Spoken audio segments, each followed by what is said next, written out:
이번 영상은 시험장 적응하기 영상인데요.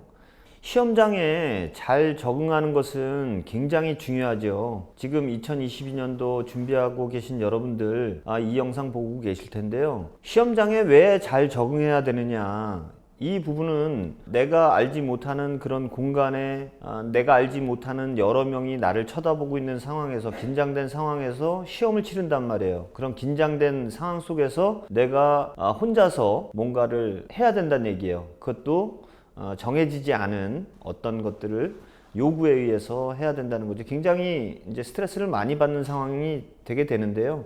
이 상황에서 잘 극복하기 위해서는 이 상황에 잘 적응해야 되는 게 당연한 답이겠죠. 오프라인 수업을 하게 되면은 많은 분들한테 이 부분이 굉장히 중요한 부분이라고 많이 얘기를 하고, 그리고 이 부분에 잘 적응하기 위한 그런 트레이닝을 굉장히 많이 하게 되는데요. 이 영상 보고 계신 여러분들도 잘 준비가 되실 수 있기를 바랍니다.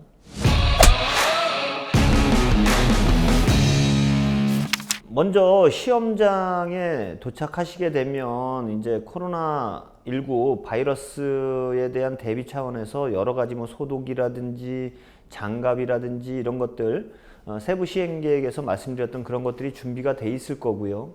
그리고 맞는 시간에 도착을 하셔야 되는데, 가시게 되면은 이제 일단은 기본적으로 시험장 바로 앞에서 대기자들 몇 명이 있겠죠. 바로바로 시험을 볼 수 있는 사람들인데, 이제 1m 간격으로 띄워서 있는다든지 이런 기본 조건이, 전제 조건이 있어요. 그리고 이제 시험 진행 요원이라고 하죠. 그분들이 밖에서 이렇게 하세요, 저렇게 하세요 지시가 있을 거고, 시험장 같은 경우는 대학교에서 많이 치러지기 때문에 대부분 강의실에서 이루어지죠.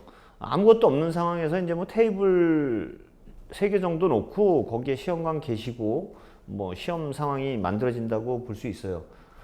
그래서 자세히 한번 좀 얘기를 해보게 되면, 일단 밖에서 대기하고 있다가 진행요원 지시에 따라서 문을 열고 들어가게 되면, 먼저 수험표를 가지고 들어가서 몇 번 수험생 누굽니다 라고 얘기를 하고 시험관에게 수험표를 갖다 드리게 되면, 시험관 3분 중에 한 분이 이제 그걸 체크하시고 그리고 시험을 진행하시게 돼요. 시험관들 바로 앞에서 거기서 기다리는 게 아니라, 시험을 볼 수 있는 그 실기 내용물들이 준비된 매트라든지 벤치라든지 바벨, 덤벨이 정리되어 있는 그 뒤쪽에 가서 서 있는 게 좋겠죠. 바로 시험을 치를 수 있게.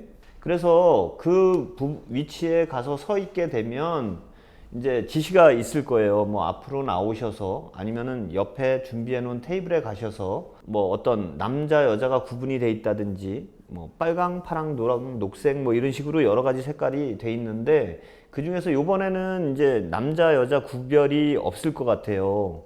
왜냐하면 실기 자체가, 그 포즈 자체가 이제 남녀 구분 없이 남자고 여자고 공통으로 시험을 본다는 그런 전제 조건이 깔려 있기 때문에, 자, 그래서 그걸 하나 뽑아서 시험관한테 주고 제자리로 돌아가든지, 아니면은 본인이 들고 가서 체크를 하든지 이런 식이에요. 그래서 실기 같은 경우는 일단 시험관이 어떤 동작을 해보세요 라고 지시를 해야 되기 때문에 뽑아서 시험관한테 갖다 줘야 되겠죠.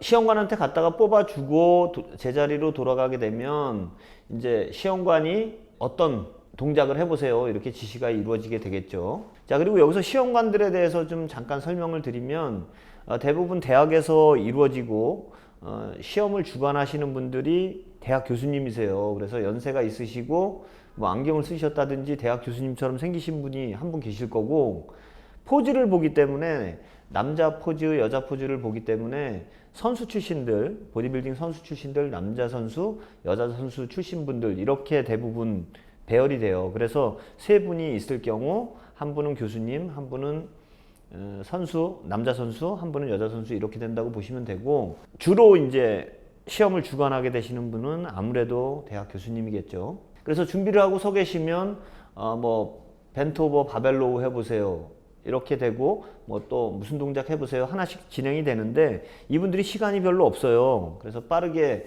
진행이 돼야 되기 때문에 한 분한테 배정된 시간이 몇 분 안 되다 보니까, 그래서 여러분들은 어때요? 여러 번 내가 잘하는 걸 보여주려고 하는 게 아니고 한 번만 정확하게 하는 걸 보여준다면은 이분들 바쁘기 때문에 아, 정확하게 잘하고 있구나 이것만 보이면은 다음 동작으로 끊어버리고 다음 동작으로 바로 넘어가겠죠. 그래서 준비하실 때 주의하셔야 되는 거는 여러 번 반복하는 걸 연습하려고 하지 마시고 한 번을 정확하게 하는 거를 연습을 하시는 게 굉장히 중요해요. 그래서 실기 동작이 이제 한 서너 개 정도 이렇게 진행이 된 다음에 포즈가 분명히 한 문제 이상은 나오게 돼 있어요. 예전에는 이제 포즈가 한 문제 나온 적도 있고 두 문제 나온 적도 있는데 대부분 이제 한 문제 이상은 나온다고 보시면 되고, 요번은 공통으로 됐기 때문에 남자 포즈 하나 여자 포즈 하나 나올 수도 있어요. 그냥 조심스럽게 예측해 보는데 일단은 포즈가 한 문제 이상은 나온다고 생각을 하시고, 그래서 포즈까지 어떤 포즈 취해 보세요 이것까지 이제 시험을 치르게 되죠. 그 다음에 이제 다 끝나고 나면 구술 시험에 들어가는데 앞으로 나오셔서 구술 문제 통해서 뽑아서 시험관한테 달라고 하든지 아니면 본인이 제자리에 들어가서 읽고 답변하라라든지 이런 식으로 진행이 되겠죠. 본인이 이제 시험지를 들고 할 경우는 이 불안함이 이 표현이 되겠죠. 그래서 시험지를 읽은 다음에 좀 뒤로 감춰주는, 그리고 이제 앞을 보고 대답을 하는 게 좋을 것 같고요. 그리고 구술 같은 경우는 면접 개념이 있어서 대부분 이제 사람들이 질문에 대해서 답변을 할 때 시험관을 보고 얘기를 하려고 하는데, 시험관을 보고 얘기하다가 이렇게 좀 잘못 얘기가 나오고 그러면은 뒤틀려 버리면은 꼬여요. 그래서 좀 팁을 드리면 시험관들하고 눈을 마주치지 마시고 웬만하면 될 수 있으면은 이제 좀 그 시험관들의 위쪽을 쳐다보는 식으로 해서 눈이 좀 안 마주치게 하는 것도 하나의 방법이에요. 자, 그래서 이렇게 이제 구술 문제가 4문제 정도 치러지게 될 거예요. 구술 문제 같은 경우는 이제 아시겠지만 규정이라든지 과학에서 한 4문제 정도가 나오게 되죠. 여기 심폐소생술이라든지 이런 거 응급처치 같은 데서도 물어보게 됐고, 그러니까 여러 가지 나올 수 있는 영역이 넓기 때문에 일단 빈도가 어디서 높게 나올 건지 좀 예측을 해 보시는 게 좋은데, 몇 년 새 추세로 보게 되면은 규정 쪽이 강화가 되고 있어요. 그러니까 예전에는 규정에서 거진 한 문제나 아니면은 안 나오는 경우도 있고 이랬었는데, 운동 과학 쪽이 이제 생리학, 영양학 이런 쪽이 좀 축소가 되고 보디빌딩 규정 쪽이 강화가 됐어요. 그러니까 규정에서 2문제가 정도가 나온다고 시행 계획이 나와 있는데 그게 아마도 맞을 거예요.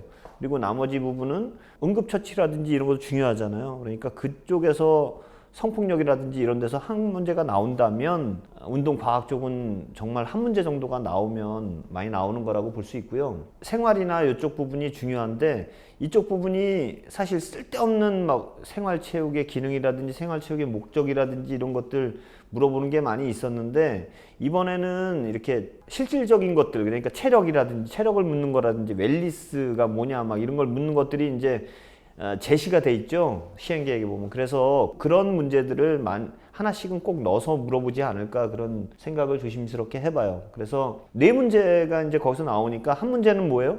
태도나 자세잖아요. 시험장에 들어가서 대기할 때라든지 이럴 때도 대답을 복명복창 잘 해주시고 씩씩하게 얘기해 주시고, 지도자로서의 자세, 그러니까 짝다리를 짚고 있는다든지 이런 것들 안 좋겠죠. 그러니까 바른 자세로 열중 쉬어하고 딱 서 있는다든지 복명복창 잘 하신다든지 이런 것들 굉장히 중요한 부분일 것 같아요. 그리고 뭔가 어떤 동작이 취해지고 나면 제자리로 돌아가서 딱 준비하는 자세라든지 이런 거.